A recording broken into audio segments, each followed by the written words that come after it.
5,678. Yan ang aktibong kaso ng COVID-19 sa buong Pampanga base sa September 1 coronavirus tally na inilabas ng Provincial Health Office. 25.82% o 1,466 sa bilang ay nagmula sa City of San Fernando, Pampanga. 70 to 80 ang average daily COVID cases ng syudad ayon sa local IATF. Sa September 2 data ng San Fernando, umakyat na sa 1,551 ang bilang ng active cases ng lungsod. Pero sa kabila ng mga datos, MGCQ pa rin ang umiiral na quarantine status sa buong lalawigan. Una na ring nag-abiso ang Provincial IATF ng pagsasagawa ng granular lockdown. Dito'y isasara lamang ang bahagi ng komunidad kung saan nakapagtala ng COVID-19 cases. Ang syudad San Fernando tila pabor sa ganitong hakbang. Handa rin umano ang kanilang isolation facility sa Barangay San Isidro na may 250 bed capacity. Sa kasalukuyan, 70% pa lamang umano ang occupancy rate ng pasilidad. As of now po, controlled siya pero medyo dumoble siya since do sa data natin nung June. No? Kung natatandaan nyo, April and May, nag-second surge tayo. Bumaba na siya ng June, tapos nung second week of July, tumasa naman po siya na dumoble. Pero after po nung pagdoble niya nung July, parang nagplateau na po tayo.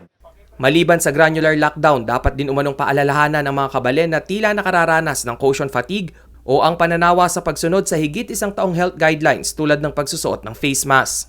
Naging kampante yung tao kasi nga kahit na nabakunahan na tayo, pwede pa rin tayo magkaroon ng COVID-19 infection. So yun po ang medyo naging na-misinterpret nila. Akala nila pag nabakuna ay hindi na pwedeng ma-infect. Sa pinakahuling available COVID-19 vaccination status report ng San Fernando na nakapost sa kanilang Information Office Facebook page, as of August 26, 110,057 na Fernandino ang tumanggap ng first dose habang 57,517 ang fully vaccinated. Katumbas ang numerong ito ng 23% ng vaccine-eligible population ng syudad. Una nang nabanggit ni Pampanga Governor Delta Pineda na barangay lockdown ang kanilang tututukan. Matapos umano nilang aralin ang quarantine strategy na umiral sa Metro Manila, lumabas na hindi nakatulong sa pagbaba ng kaso ang malawakang lockdown na nagparalisa rin sa ekonomiya.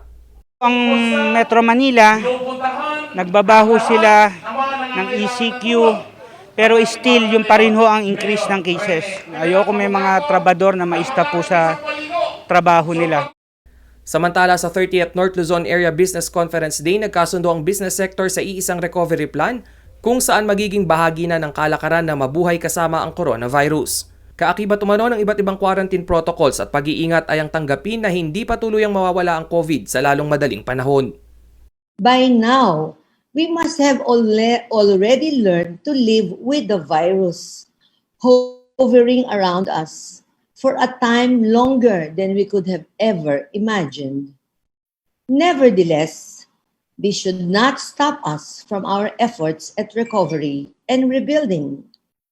In executing programs that are innovative, inclusive, and sustainable for business to fully reopen.